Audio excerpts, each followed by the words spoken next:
Leeds United have struggled once again this weekend, losing 3-0 to Liverpool. Yeah, they have a little bit. Leeds dazzled last year, as we know, with intense, high-pressing and free-flowing football. But it struggled a little bit so far this season, picking up only 1 point. Speaking of drive, yesterday, talkSPORT's Adrian Durham, he told listeners that Leeds and Bielsa do not need any alternative plan and don't really need to change things. Bielsa's got a plan of a way to play. And plan B is to try and get better at plan A. That's simple. That's all he wants. He doesn't want to lump it up to the big man up front. He doesn't want a plan B. He's not interested in that. And actually, I'll say it again, it's like a broken record with Leeds. The fans love Bielsa. The fans are loving every second of what's going on. Yeah, they don't like losing, but they know they're going to lose some games because they don't spend absolute fortunes like some other clubs do. They're not established like some other clubs are. You know, Bielsa's not been in charge of Leeds as long as Klopp's been in charge of Liverpool. So, of course, Liverpool with better players are going to do better and probably going to beat them. But the fans are very happy with what's going on because they're plan B and plan C were bad plans. Yeah, stick to plan A, just make it better. Keep working at it. And make it better. OK, Leeds fans, we want to hear from you. 08717 22 3344. How do you feel about your season so far? Anil is a Leeds fan and he called up to have his say. Good morning, Anil. Morning, Laura. Good morning. How do you feel about the season so far then? Do you agree with what Adrian was saying there? I do, yeah. I don't think we need to change. I think, obviously, we've got to stick to what's brought us here in the first place. I think the slight concern for me is we look like we've regressed a little bit defensively, whereas sort of second half of last season, we seem to have a bit more pragmatism at the back. I think we drew 1-1 with Liverpool. Obviously, we beat Man City. We had a couple of 0-0s with Chelsea and Man United at Ellen Road.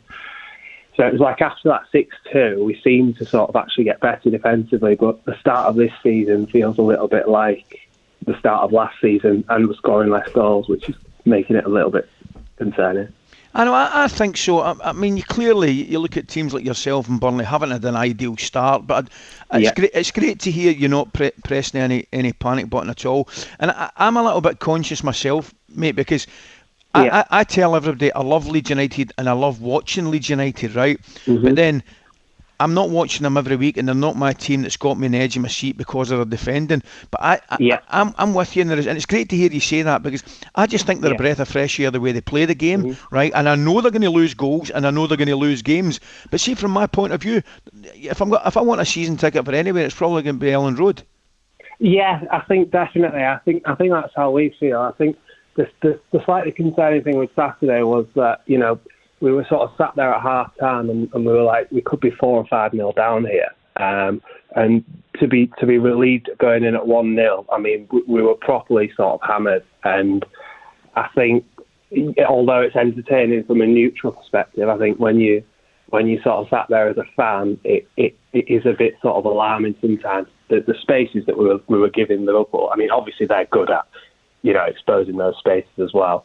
But it was a little bit frightening, the spacing behind that we gave them. And I think there's a balance where, are we happy being sort of rolled over by the big sides, or do we want to sort of give ourselves a bit more of a fighting chance? But obviously we know what Bielsa's like. He's never going to change. And maybe it's down to personnel. Maybe if he had slightly better personnel in certain roles, maybe we would be, a little bit more solid at that. All right, Anil, thank you very much for your call. 08717 22 3344. The lines are open, Leeds fans. Let's get a little bit more on Leeds then. We are joined by Champions League semi-finalists with that team.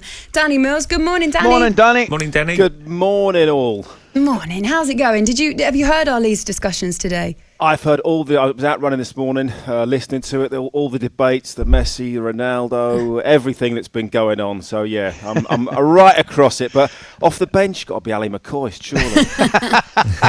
No, I'm not going on it in the first place, Danny. That's the problem we've got there, mate. Listen, it was great to hear a Leeds fan there. As I say, Danny, I'm always a bit, I watch what I'm saying about Leeds United in the respect that I'm not there every week, but I still, to this day, I just really love watching them. I love to play the game. I know they could have got it going over on Sunday. I know that. I watched the game and I was aware of how they were defending, which isn't of the same standard, I don't think, as last year. But where do you stand on it?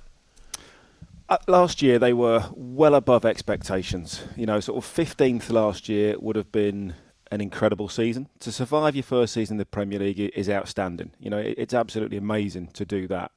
They punched so far above their weight, it was ridiculous at times. And the way they played, I think, surprised so many teams. And it was a little bit like when Leicester won the league. People said, yeah, but it's only Leicester. We know how they play. We know what they do, but we still think we're good enough to beat them.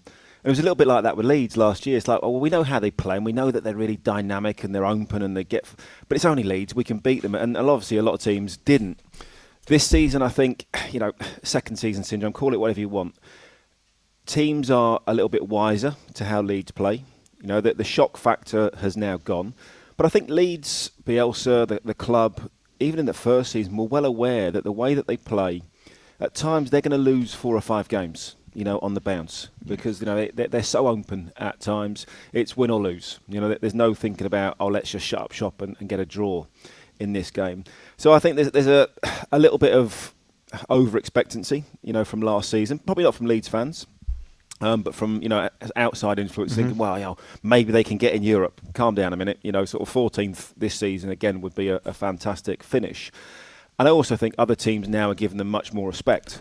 And trying to work them out a little bit better. Danny, the transfer window is very important for so many clubs. Do you think they've done good business in that transfer window? Obviously, Dan James was the big signing for Manchester United.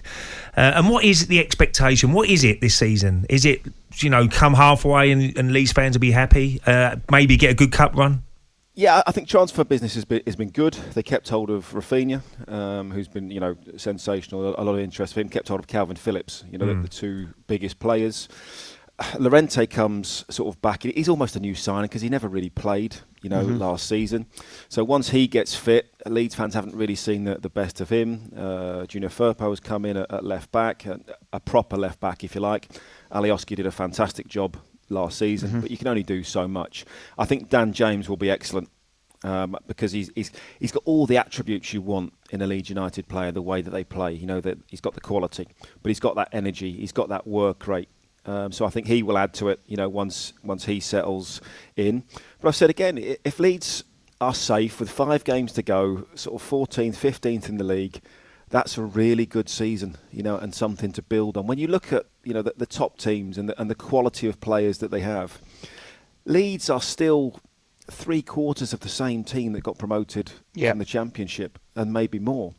So, they're still doing incredibly well to be where they're at. And they're going to lose a few games. The next few games they've got coming up, I think, are going to be absolutely crucial. They're winnable games. When you've got Newcastle, West Ham's a tricky one, Watford, Southampton, Wolves. You've got to, and then Norwich. You've got to start picking up points against them, because if all of a sudden, you've only got 6 points from sort of 9 games, then you're starting to panic a little bit, because then you're too close to the relegation zone. talkSPORT Breakfast with Laura Woods, Monday to Wednesday mornings 6 till 10 on AM, on DAB, via the talkSPORT app and on your smart speaker. talkSPORT.